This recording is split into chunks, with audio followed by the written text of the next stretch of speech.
मित्रांनो, आपण लोकांशी कशा प्रकारची वागतो, कशा प्रकारची वागणूक लोक आपल्याला देतात, ह्या अत्यंत महत्त्वाच्या गोष्टी असतात. कारण आपले यश आणि अपयश हे याच गोष्टीवर अवलंबून असते. लोकांशी कसे वागावे हे शिकणे हा एक महत्त्वाचा जीवन कौशल्य आहे. लोकांशी प्रभावीपणे वागण्याची क्षमता आपल्याला आपल्या वैयक्तिक आणि व्यावसायिक जीवनात यशस्वी होण्यास मदत करू शकते. The art of dealing with people, book summary in Marathi या पुस्तकाचा सारांश तुम्हाला लोकांशी प्रभावीपणे कसे वागावे याबद्दल महत्त्वपूर्ण टिप्स देईल. या पुस्तकात लेखक लेस गिबलिन तुम्हाला लोकांच्या मनात कसे प्रवेश करावे, त्यांना तुमच्याशी कसे बोलण्यास प्रवृत्त करावे, तुमची ओळख कशी बनवावी आणि लोकांशी कसे संबंध प्रस्थापित करावे यासारख्या गोष्टी शिकवतात. या व्हिडिओमध्ये आम्ही या पुस्तकाचा सारांश देऊ आणि काही महत्त्वपूर्ण टिप्स आणि तंत्रज्ञान सुद्धा सांगू, ज्या तुम्हाला लोकांशी प्रभावीपणे वागण्यास मदत करू शकतात. जर तुम्हाला लोकांशी प्रभावीपणे वागण्याची क्षमता वाढवायची असेल तर या व्हिडिओला नक्कीच सबस्क्राईब करून ठेवा. आपण जर नवीन असाल तर हे काम सर्वप्रथम करून घ्या.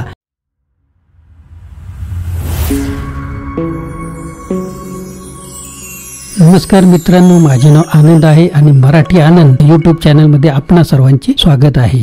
मित्रांनो, चला सुरुवात करूया. The art of dealing with people या पुस्तकाचा सारांश. या पुस्तकात आपण कोणत्या महत्त्वाच्या गोष्टी पाहणार आहोत. तर प्रत्येकाला विजेता बनवणारे हे कौशल्य आहे. लोकांना कसे स्वारस्य दाखवावे जेणेकरून त्यांना तुम्ही जे करू इच्छिता ते करू शकता. थेट विरोधाभास कसा टाळला पाहिजे, इतर लोकांना महत्त्वाचे कशा प्रकारे वाटू दिलं पाहिजे, इतर व्यक्तींचा दृष्टिकोन कशा प्रकारे मिळवला पाहिजे आणि या पुस्तकाचा सारांश. तर चला सुरुवात करूया. सर्वप्रथम पाहूया लेखकाचा परिचय. या पुस्तकाचा परिचय.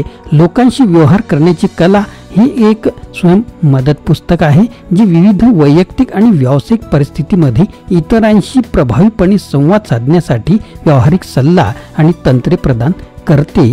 लेस गिबलिन यांनी लिहिलेले हे पुस्तक संवाद कौशल्य सुधारणे, सकारात्मक नातेसंबंध निर्माण करणे आणि परस्पर आव्हाने चोखपणे हाताळणे यावर लक्ष केंद्रित करते. पुस्तकाची रचना प्रकरणांमध्ये केलेली आहे. प्रत्येक व्यक्तीशी व्यवहार करण्याच्या कलेमध्ये प्रभुत्व मिळवण्यासाठी अंतर्दृष्टी आणि धोरणे हे देतात. प्रत्येकाला विजेता बनवणारे कौशल्य. या प्रकरणात लेखक प्रभावी संप्रेषण आणि ऐकण्याच्या कौशल्याच्या महत्त्वावर भर देतात. कौशल्य शक्तीची संकल्पना सादर केली गेली आहे, ज्यामध्ये संप्रेषण क्षमता सुधारणे, चांगले परस्पर संवाद आणि परिणाम कसे मिळू शकते यावर प्रकाश टाकते. इतर व्यक्तीला असे वाटू द्या की कल्पना त्याची किंवा तिचीच आहे. इतरांना ते त्यांच्या कल्पना किंवा उपायांमध्ये योगदान देत आहेत यावर विश्वास ठेवण्याची परवानगी देऊन लेखक मन वळवण्याची शक्ती शोधतो. लोकांना एखाद्या कल्पनेची मालकी वाटून एखादी व्यक्ती अधिक सहकार्यात्मक आणि ग्रहणक्षम वातावरण तयार करू शकते. लोकांना कसे स्वारस्य दाखवावे जेणेकरून त्यांना तुम्ही जे करू इच्छिता ते करू शकता. हा धडा लोकांच्या हितसंबंधावर प्रभाव पाडण्याच्या कलेचा शोध घेतो आणि त्यांच्याशी जुळणारी परिस्थिती तयार करतो. तुमच्या विनंत्या अधिक आकर्षक बनवण्याच्या आणि त्यांना इतर व्यक्तींच्या प्रेरणांशी संरेखित करण्याच्या तंत्रावर चर्चा करते. थेट विरोधाभास टाळा. लेखक लोकांशी व्यवहार करताना थेट संघर्ष आणि विरोधाभास टाळण्याचा सल्ला देत असतात. त्याऐवजी तो समान आधार शोधण्याचा आणि मतभेद दूर करण्यासाठी अधिक अप्रत्यक्ष दृष्टिकोन वापरण्याचा सल्ला देतो. इतर व्यक्तीला महत्त्वाचे वाटू द्या. इतरांना मूल्यवान आणि कौतुक वाटण्याचे महत्त्व या प्रकरणात अधोरेखित केलेले आहे. हे खऱ्याखुऱ्या प्रशंसा देण्यासाठी, इतरांमध्ये स्वारस्य दाखवण्यासाठी आणि दोन्ही पक्षांमध्ये सकारात्मक आत्मसन्मान निर्माण करण्यासाठी धोरणे देते.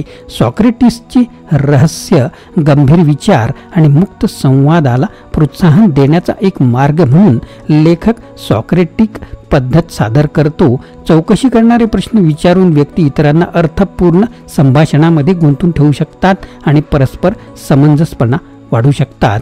इतर व्यक्तींचा दृष्टिकोन मिळवणे हा अध्याय सहानुभूती आणि समजूतदारपणाच्या महत्त्वावर भर देतो. हे इतरांचे दृष्टिकोन सक्रियपणे ऐकण्यासाठी आणि त्यांचे विचार आणि भावनांमध्ये अंतर्दृष्टी मिळवण्यासाठी तंत्रे प्रदान करतो.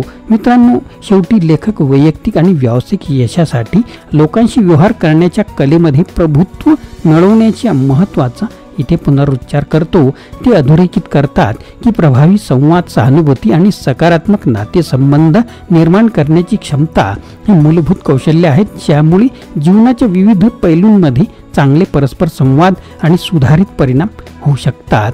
The art of dealing with people परस्पर कौशल्य वाढवण्यासाठी, सुसंवादी संबंध वाढवण्यासाठी आणि मानवी परस्पर संवादाच्या गुंतागुंतीवर नेव्हिगेट करण्यासाठी एक व्यावहारिक मार्गदर्शक म्हणून काम करते. पुस्तकात वर्णन केलेल्या धोरणे आणि तत्त्वे लागू करून वाचक संवादाच्या चांगल्या सवयी जोपासू शकतात आणि इतरांशी आणि अधिक सकारात्मक आणि उत्पादक संबंध निर्माण करू शकतात.